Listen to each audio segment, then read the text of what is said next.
You are beyond busy. You don't have the time nor the energy for one more thing. Working out, cooking healthy meals. It's not in the cards, right? Who has the dang time for all that? Well, today I'm going to show you how to reclaim hours each and every day and to prove to you that you actually do have the time for healthy habits. Skeptical? I get it. It's cool. I understand. Stick with me though. Welcome to the Women Rockin Midlife podcast, Soulful Wellness to elevate your second act. This is the podcast dedicated to empowering midlife women to thrive and rock their way through this transformative phase of life. I'm your hostess, Jen Kunkel.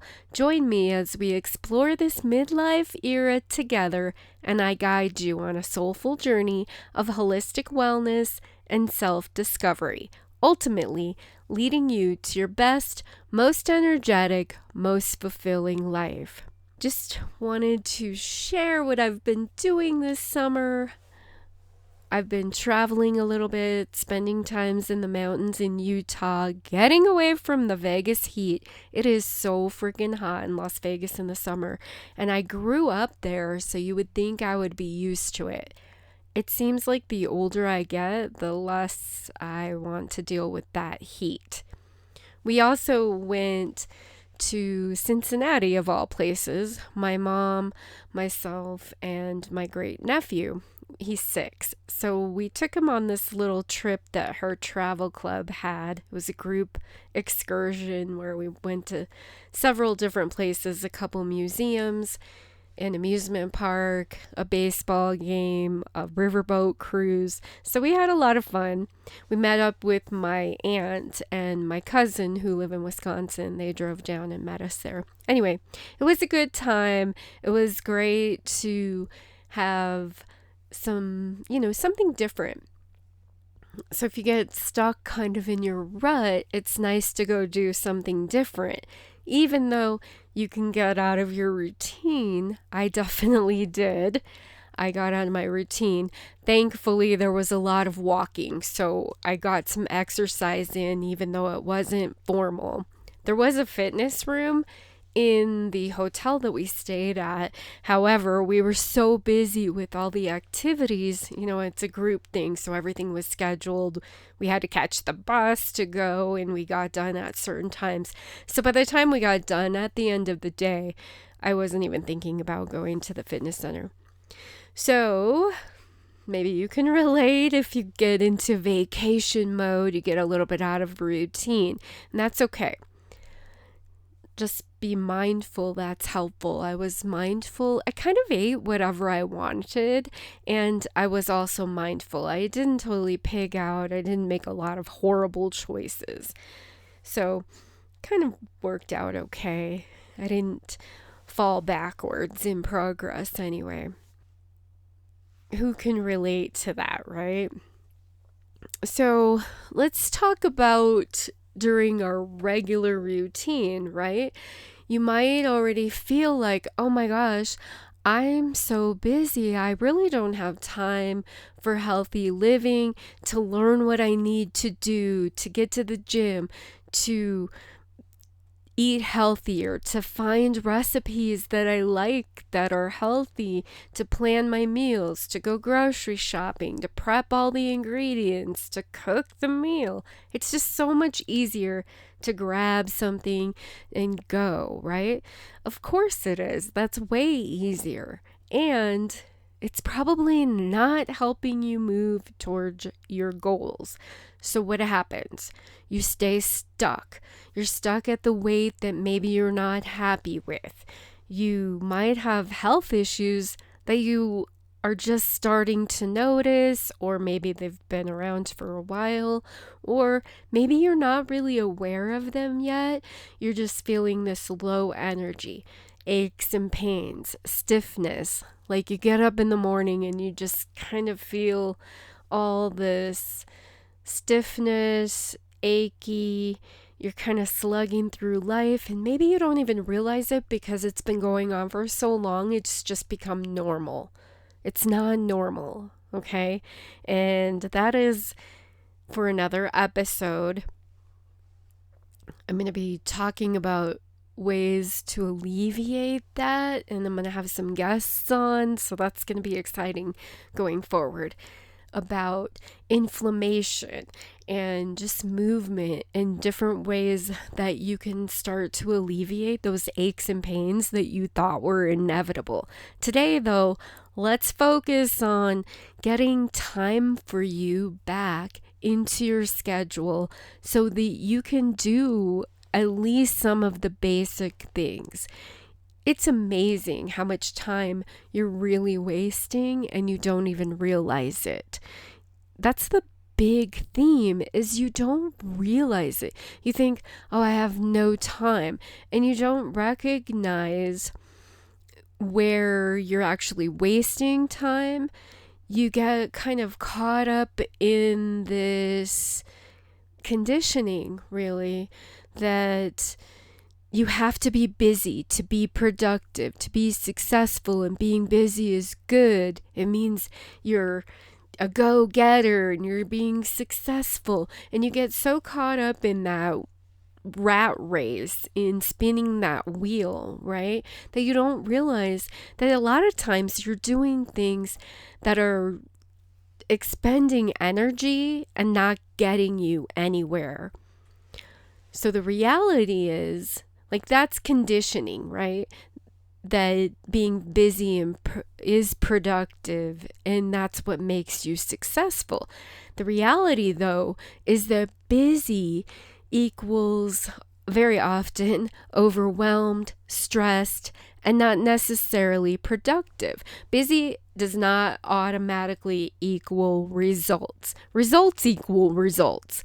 And a lot of times, if you take a step back from being so busy, you can identify how you can simplify what you're doing to laser beam focus on getting the results that you want. A lot of times people feel like, if I'm busy, I'm doing good. And that's not always true. Is it getting you the results you want? Is it getting you the results that you want in the minimum viable amount of time? Or are you wasting a lot of time on busy work that doesn't even really need to be done? So we're going to talk about some time wasters, like time vampires that are sucking your time and your energy so that you don't feel like you have the time to be healthy. So here's kind of this circle, right? You are super busy, you feel like you don't have time, and then some of these time wasters are things that you're probably doing to so-called relax, I'm saying quote unquote relax, when really it's just vegging out, and you're kind of going from this, 100,000 miles a minute to feel productive, to be so busy. Maybe you're getting adrenaline rushes from just, running around like a chicken with your head cut off. And then you have the opposite, where you're so beat, you're so overwhelmed and stressed that it drains your energy, and bam, you hit the wall, right? And then you just want to do nothing but veg in front of the TV or social media or whatever, or you just want to go to bed, whatever the case may be. So some of the time wasters, let's go through them here and start to identify what they are and what's going on. So I already mentioned things like TV, Netflix, social media, playing online games or video games or whatever, if that's what you're into. Most of us might not be into that. Or maybe you're playing Candy Crush or whatever the newest thing is these days. So I've always kind of been, not that I've never got caught up in this being overwhelmed and like busy. Most of the time, though, I have taken this approach where I'm relaxed when I get things done.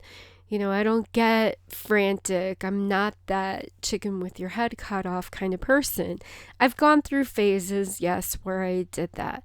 And for the most part, I haven't been like that. And people would see that and think, oh, she's not working very hard. Yet I would still get things done. Some people would see that because they had that mindset that you should be like looking really busy if you're doing something productive. But I've always found that I can be more productive when I'm relaxed and calm and moving forward. I'm still moving forward and taking action and doing things very, quickly or, at a good pace. It just doesn't look like I'm like chaotic and losing my shit or whatever, which some people do that and they're in a constant state of being that way and feeling constantly stressed. Well, of course you're going to feel constantly stressed if you feel like that's what makes you seem busy and successful and productive. So don't let that conditioning continue in your life. Don't let it affect you.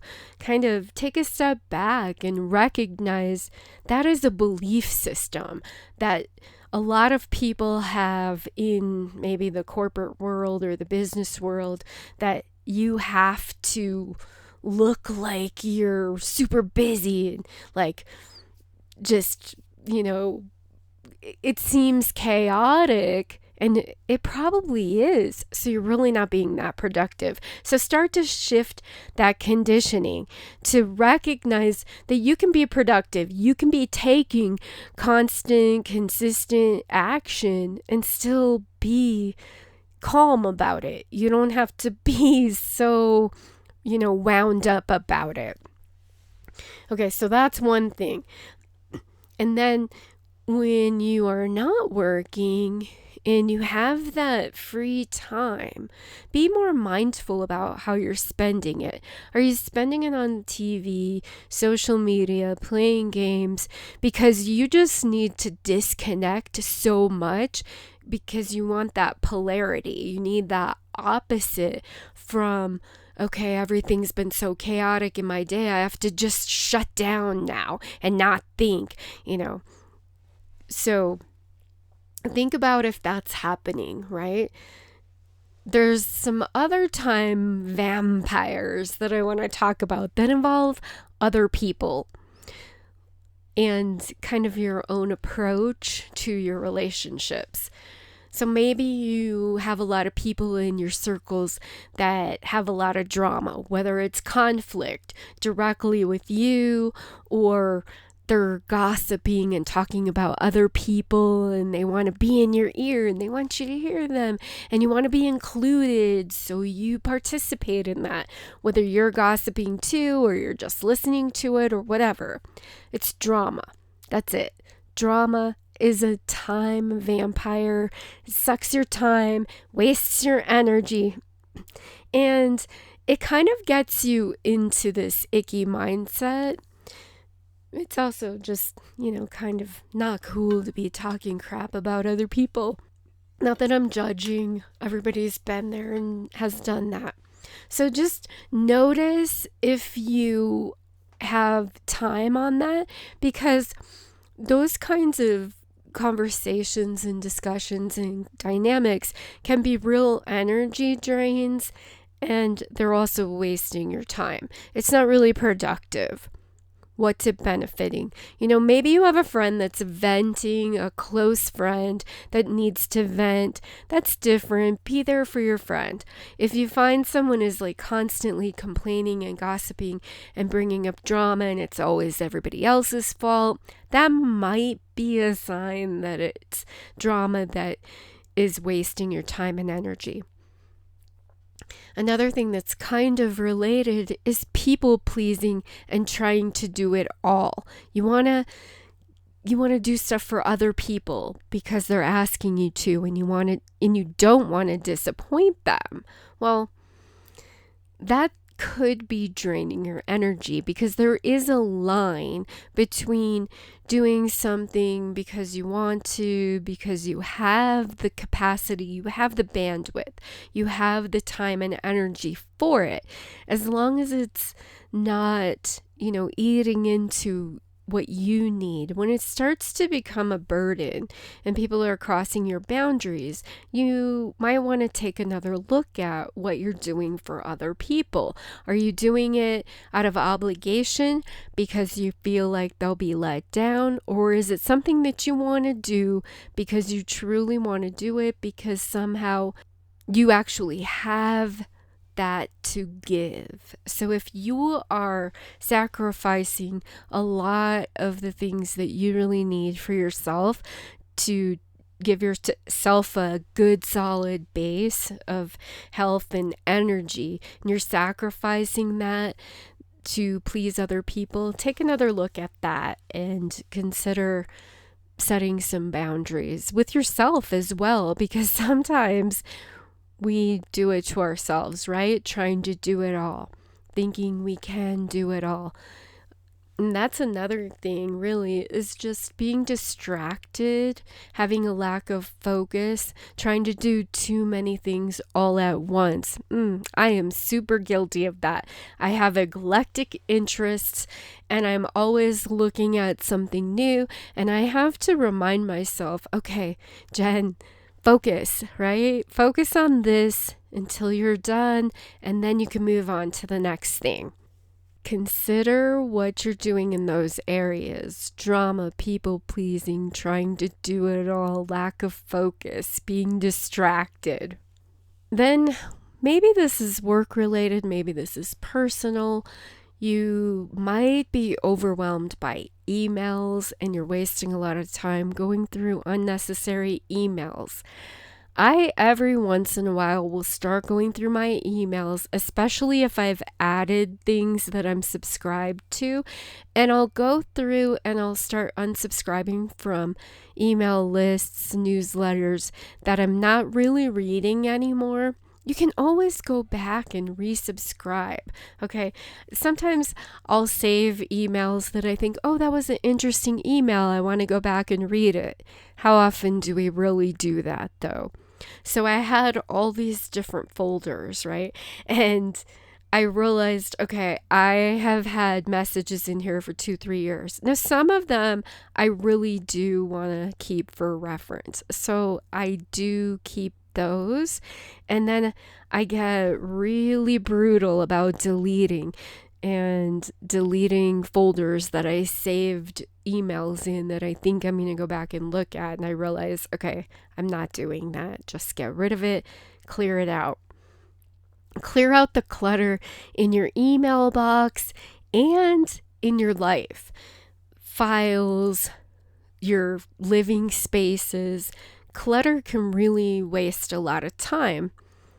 You have a house full of stuff and you have to take care of all that stuff. Everything you have is taking time and energy.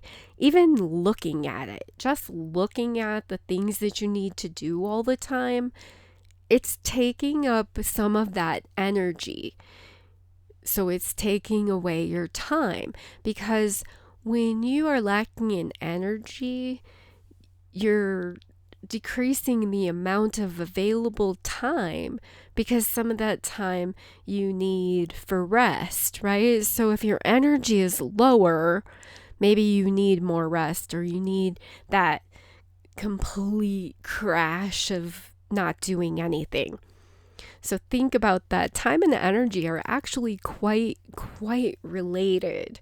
And then the clutter also is just stuff you have to take care of. Maybe you have to pick it up to dust. You have to move it around. You have to put it away because it gets, out of place or whatever. So consider that. Consider cleaning up the clutter. And then being disorganized. That's a big time and energy vampire. If you're disorganized and you don't have a systematic way to do things, whatever it is, whether it's personal stuff or business related, it doesn't really matter. If you're disorganized, everything takes you longer. You might waste a lot of time looking for something that's lost because you're not organized and you don't have it in its own place. How many times have you heard somebody constantly, maybe you know somebody who's constantly losing their keys or doesn't know where their wallet is or doesn't know where their phone is? And if there was a specific place for it that you would put it every single time, you would always know where it is. Most of the 99% of the time. Do I never lose anything? Yeah, sometimes I misplace something if I'm in a different space or different routine for some reason. Typically, I like to have a place for everything and then keep those things in their place. That way, you don't waste time looking for stuff. And I love systems in general, so I really like to have everything systemized. I actually spent the last couple of days getting things organized in this program called Trello. I used it before and then they changed the way it was structured and they kind of changed it back. So I decided to go back to using it. And it's really cool. But regardless of what you use, it's nice to have a system to keep track of things that need to be done, to keep track of how to do them. Like, I manage my own website and I've done this for years and years. So back in the day, I would always have to be looking things up and, how do I do this again? And I would remember to record the steps, like of something that had to be done every so often, like maintenance. But it wasn't something that had to be done so often that I could remember exactly how to do it. Systems are great. When I worked for my family's telecommunication business years ago, their system, it was small. It was just a few people, and they would get together in the back of the office to talk about what needed to be done that day. And I noticed this when I started working there, and they were growing too. And I was like, oh my gosh, I think you need a more systematic way to keep track of what's going on, make sure things don't fall through the cracks. And they agreed.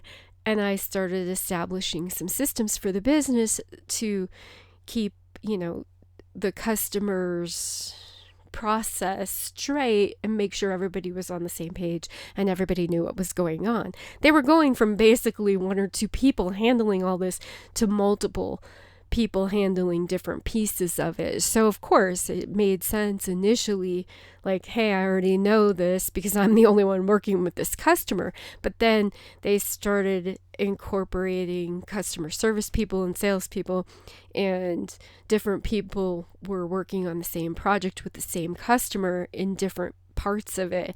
So it added a little more complexity, and we needed sort of a documented, systematic way to go through that. So that was very helpful.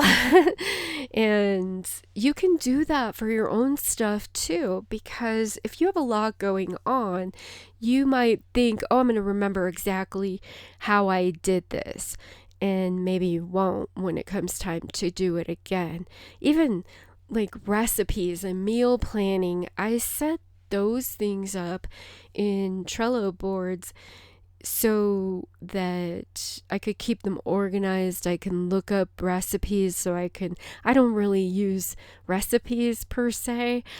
I will use a recipe for inspiration, and then I'll do something different with it. I'll tweak it. I don't necessarily measure everything, but I like to make notes of what I included in it, and like, was there a key ingredient that made it taste like phenomenal? I made this chicken dish a couple of weeks ago, and when I was organizing the recipes the past couple days, I came across it, and I remembered, because I wrote it, that a fresh herb thyme was a key ingredient that made it taste like amazing. So I had made a note in there that was key. Like, don't leave this out or it's not going to be the same. So it's good to be organized, even if you think that you can keep it all in your head, that it wastes time to just keep it in your head because you have to remember, you might mess it up, you might misremember something. Our memories are very faulty. And we'll talk about that maybe in another episode too. Anyway, okay, so what can we do about all of this? The first thing, of course, is to shift your mindset and recognize when you're going into this mindless zombie mode, right? Where you're letting that social conditioning take over, that, hey, I need to be busy. You're not really even thinking about it. You're just doing it. You're like busy, chaos, overwhelmed. And kind of check yourself and take a step back and say, oh, wait a minute, I can be calm. That doesn't make me lazy. It doesn't mean I'm unproductive. Relaxed and calm is healthy and beneficial, and it's going to lead to having more energy to actually accomplish this task or job or whatever you're doing more effectively and give you the energy for the healthy habits that you want. You're kind of creating this vicious cycle for yourself.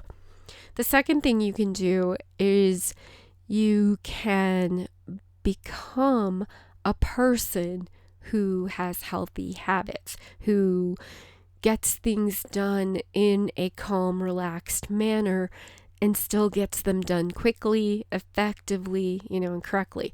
So you're shifting your identity to be a person who does whatever it is that you want to do, to be a person that does have the time for healthy habits, to be a person that instead of being a person that works really hard all day and then comes home and crashes in front of the TV, shift your identity to be a person who gets things done at work in a calm, relaxed manner, who still has extra time and energy at the end of the day. Be a person who goes to the gym after work and loves it. You're shifting your identity. And then take consistent, committed action to create new habits that shift what you prefer to do, who you prefer to be, the kind of life that you really prefer, and the kind of life that's going to make you feel really fulfilled and not feel like you're constantly waiting for the weekend to relax or waiting for vacation to relax. And then you can also set up systems that support you in creating those new habits that shift you, who you are, what you do, the results that you get in your personal life too, in your own health and well-being. For example, you could set a timer when you're on social media so that you limit your time on there. If you have, let's say you have a habit of watching TV when you eat, and then it makes it harder to turn it off.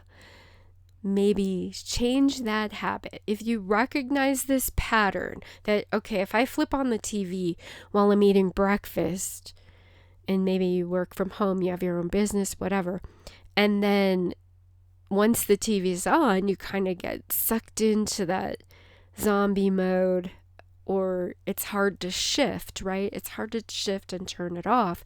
Then maybe when you eat, either grab a book or your Kindle and read something instead, read a newsletter, go through your emails instead of watching TV. Something that is productive. Maybe journal.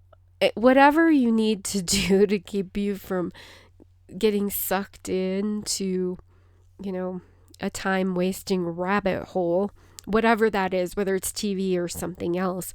Sometimes simply not starting something is the best way to avoid it.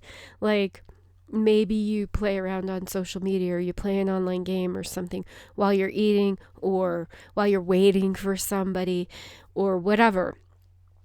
Just notice those connections and consciously commit to making new habits that give you a better result, that don't suck your time and energy so much.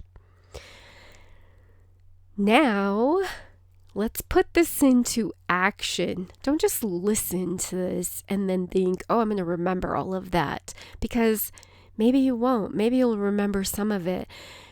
I want you to put this into action. So I have created a download for you that will help you take an inventory of your time wasters, your time vampires.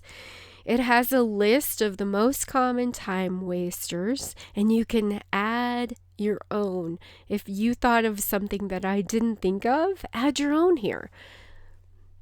Make a note of how much time you think you waste doing each one of these. And then as you go throughout your day, pay attention and see if your estimates are accurate. Update your inventory as you're going through your day. Now, honestly, when you're paying more attention to it, you're probably going to waste less time just by paying attention. Either way, though, then make a list of more productive activities you'd prefer to do instead. And in the areas where you feel like you're really wasting your time, brainstorm some ways you can start to limit those time wasters. Journal on why you think you're spending so much time on these things.